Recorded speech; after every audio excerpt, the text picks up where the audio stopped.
Hey guys, welcome back to Vlogmas day number 9. I'm Shelby and my channel is called Mama Dubay. I am a stay-at-home mom with 2 kids. I have a 3-year-old little boy and a 5-month-old little girl named Charlie. And in today's video, I'm going to be sharing parenting hacks with you guys. These parenting hacks are going to kind of be all over the place because I recently had a newborn and then I also have a 3-year-old. So basically covers that age range. It might go beyond, but let's go ahead and get into the video. And if you do find that these hacks help you, leave a comment down below. Let me know. I would love to know about that. We wish you a Merry Christmas. We wish you a Merry Christmas. We wish you a Merry Christmas and a Happy New Year. We wish you a Merry Christmas. We wish you a Merry Christmas. We wish you a Merry Christmas and a Happy New Year. So my first hack for you is a portable sound machine. And I probably have shared this with you in a vlog or somewhere else before, but this portable sound machine that I have is really great because it can attach to the car seat for a newborn baby. And as you know, newborn babies sleep all the time. They sleep on and off, just kind of at their own whim. Once you do feel comfortable leaving the house, you don't want to feel like you can't because you are going to disturb your baby's sleep. So having this portable sound machine is amazing. Even now at 5 months old, I still keep that thing hooked on Charlie's car seat. It helps her to stay calm in the car. And when she does fall asleep, it helps her to stay asleep so that she gets a real nap. Because you probably know if you have a little one, if they get a 10-minute nap in the car, the entire day is just thrown with naps. So if you want them to actually take a nap in the car because you know you're going to be out, a sound machine really helps. Also, you can obviously take that baby carrier in the store with you, and if you have like a little cover for that carrier and the sound machine, it's like this little bubble that they have this nice soothing sound playing that keeps them asleep while you're out grocery shopping or shopping for clothes or Christmas or whatever it is. So it's a really great thing for that. And then finally, the other reason why I love it is because I've been able to use it when I've gone to family members' houses for dinners and things like that. And Charlie needed a nap, so I went and put her down for a nap, and she had this sound machine that she was already familiar with hearing and was able to take good naps because of that. Number 2 is more for the 3-year-old. It probably will also be for Charlie here in just a few months when she's finally sitting up or pulling herself up, but for now, it's great for Lucas, and that is using the front door for magnets. So we have lots of magnets, and we don't have a lot of space in the kitchen for him to use the refrigerator to play with those magnets. Plus, if you do that, a lot of times they get pushed up underneath the refrigerator and they're gone forever. So we use the door all the time for magnets, and Lucas has letter magnets and all kinds of things like that. So we do a lot of learning with those magnets, and the front door is a great place for that. Obviously, it's not going to work if you have a wooden door, but I know a lot of the exterior doors in homes are metal. Okay, number 3 is a lunch go bag, and I call it a go bag because I put everything in this bag, and it's just like minimal items, but I put everything that I might need when I'm out and about with the kids. So I take this little bag with me when we go to restaurants. I take it if we're going to a park, if we're going for a walk, if we're going to be in the car for a long time, whatever. This bag is what we throw everything we need to in and get out the door. So I keep Lucas's water bottle in it. My water bottle doesn't really fit in it. I've got the Stanley. I put Charlie's bottles in it sometimes. I always keep some snacks in there, and I also keep a gallon-sized bag that has some Clorox wipes in it. It's got baby wipes in it. It's got a diaper for both kids in it and a little changing pad. So if we're in a restaurant or something like that and you really have to change a diaper, you have everything you need. You don't have to bring in a diaper bag or anything else like that. You've got what you need right there. I feel like I'm probably gonna jump around a little bit in this video, but it is what it is. Number 4 is putting oatmeal in a sock. So right now there is no humidity in the weather or in the air.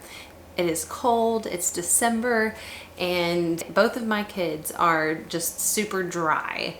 So we actually have stopped doing a bath every single night. We do it every other night because Charlie was getting really dry patches in her skin, kind of like eczema. I think it is eczema. But every time I go to put her in the water, even though I don't put soap in it, I'm always like, oh gosh, this is just gonna make that eczema so much worse. So I have been putting rolled oats, rolled just plain oatmeal inside of a sock and using a hair tie to tie it up. And I let that soak in the water for a couple minutes before she or Lucas get in. And then I actually take the sock and I squeeze it and I let all of that oatmeal just like cover her body, and it really is helping. We're still trying to get past the eczema stuff that's going on with her skin, but oatmeal in a sock has been something that has really helped us this winter. So number 5 is for babies when they're starting to learn to feed themselves. And what this is I recommend using a fork instead of a spoon. So obviously you can't do that for every food, but it's a lot easier for a baby to learn how to poke something with a fork than it is for them to scoop something up. A fork is how Lucas started his baby-led weaning, and it's probably how I'm gonna have Charlie start as well. Number 6 is for the moms. So if you are an overstimulated mom like myself, sometimes when we're in the car and there's just all of the noises going on, you've got music playing, you've got one toddler asking for something, you've got the baby crying or yelling. If y'all only knew this girl, she just yells. I mean, she's not crying half the time. It's just that's how she wants to communicate.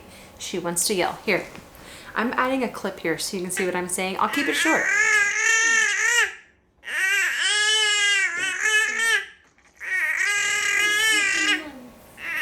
Yes, so these noises are just super overstimulating for me, and sometimes in the car, I just need to zone out.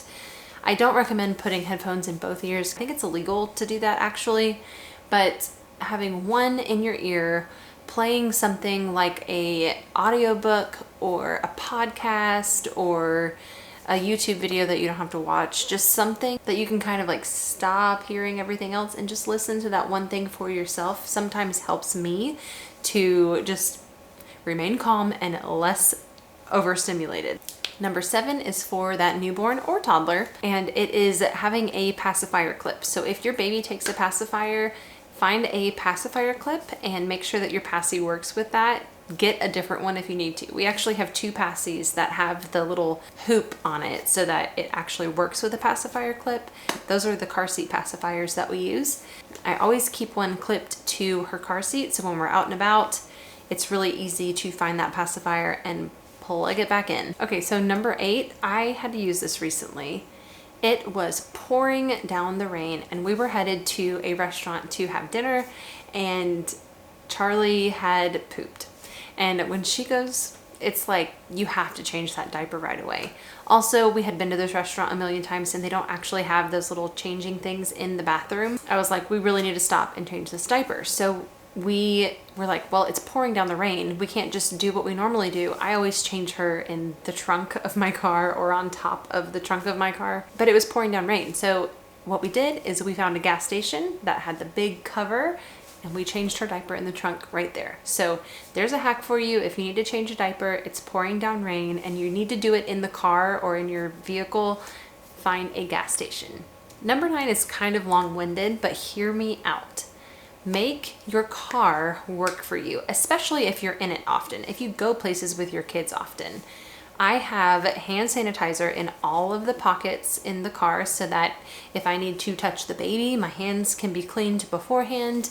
If we get out of the car and we're in a store or something like that and we get back in, I can clean my hands and Lucas's hands. Yeah, we can all clean our hands before we get back in the car and forget that we've been touching things in public. I also have Charlie positioned. If I'm in the driver's seat right here, she is positioned right over here. I drive a 4-door car, so there's not that much space on the inside of the car, but this way I can reach her. If we're at a red light or something like that and she's been crying, I can reach back there and grab that passy that's on the passy clip, plug it back in, and then also in front of her seat, but also behind the passenger seat, I have 2 bins, and in those 2 bins, the one that's closest to me is some books for Lucas or toys depending on what he's into, and I'm able to reach right there. So if he needs something to do because he's just super bored and just fussing and not wanting to just look at the vehicles all around him, which is normally his form of entertainment, I can reach in there and give him a book or whatever. And then in the other bin, I have diapers, I have extra clothes, I put the baby carrier in there, and just little things like that, like sunscreen and bug spray, things that I can access when I get Charlie out of the car or from her side of the car really easily. And it's not like in the floorboard where Lucas needs to get up and down for his seat. So I make my car work for me. And then in my trunk, I don't just keep a bunch of junk in my trunk. I have a lot of junk in my trunk, if you know what I mean. But I do keep my trunk pretty cleaned out. I don't have a lot of space in my car, so I want to maintain that. But what I do always keep in my trunk is a diaper bag that has like the essentials in case I do need to go in somewhere with everything. But in the trunk is a quilt. It's a really big quilt, and we use it for picnics when we go places. And it's just a nice thing to have if we're ever somewhere that she needs to have a clean place that is hers on the ground. And I also use that quilt to change her diaper. So I use that back there. Obviously, if it gets dirty, I wash it, but I have that quilt back there so there's a nice padded area for her if I need to use it. I don't only change diapers in my trunk, I also change clothes in my trunk sometimes. Not myself, but for my kids. So you just set up your car so that it works for you. And finally, this last hack is tape. I am, again, one of those moms that gets super easily overstimulated, and battery-powered toys that have all of those loud noises, sometimes I just can't even believe how loud these toys actually are. But they drive me crazy. So what I have started to do is I get duct tape and I put duct tape right over the speaker, and you can still hear the toys. It's just a little quieter, so it's not so ear-piercing. So if you are like me and those loud toys are just too much for you, get some duct tape, cover those speakers. Really hard for your kid to pull that duct tape off, and just tell them they're not allowed to. Other kinds of tape that are also really great are electrical tape. I put electrical tape over the little lights that are on the different machines that are in the kids' rooms. So my kids sleep better when it's really dark in their room, and sometimes those little lights are so bright that it's just distracting. It's even distracting for myself in my own room. So I put electrical tape over the sound machine light, and I have an air purifier in both of their rooms. Cover those lights. I have one on the baby monitor, because even the baby monitors have these really bright lights. So electrical tape is great for that. And then finally, the last tape hack I have for you is actually from my friend Mary. I used to nanny her kids, and we used painter's tape all the time. We would use it to make little roads through the house for them to drive their little cars on. The little boy that I watched was really into garbage trucks, and he would take their little pretend houses and he had like five garbage trucks, something like that. And he would have all of these little houses set up, and we would use the tape to create like a little neighborhood that the garbage trucks would go through to pick up garbage. Anyway, you can use painter's tape to help them with their pretend play and to use their imagination, and you can use it for like hopscotch in your house or whatever, get creative.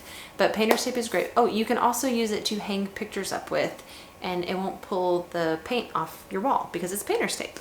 So those are the 10 hacks that I have for you. I really hope that they were helpful, and if they were, leave a comment down below. Let me know which one that you're looking forward to using, and if there's any that came to your mind while watching this video, also share those with me below. I would love to find some new hacks to try out for myself. And that is all for today's video. I hope you guys enjoyed watching, and I will see you guys in the next one.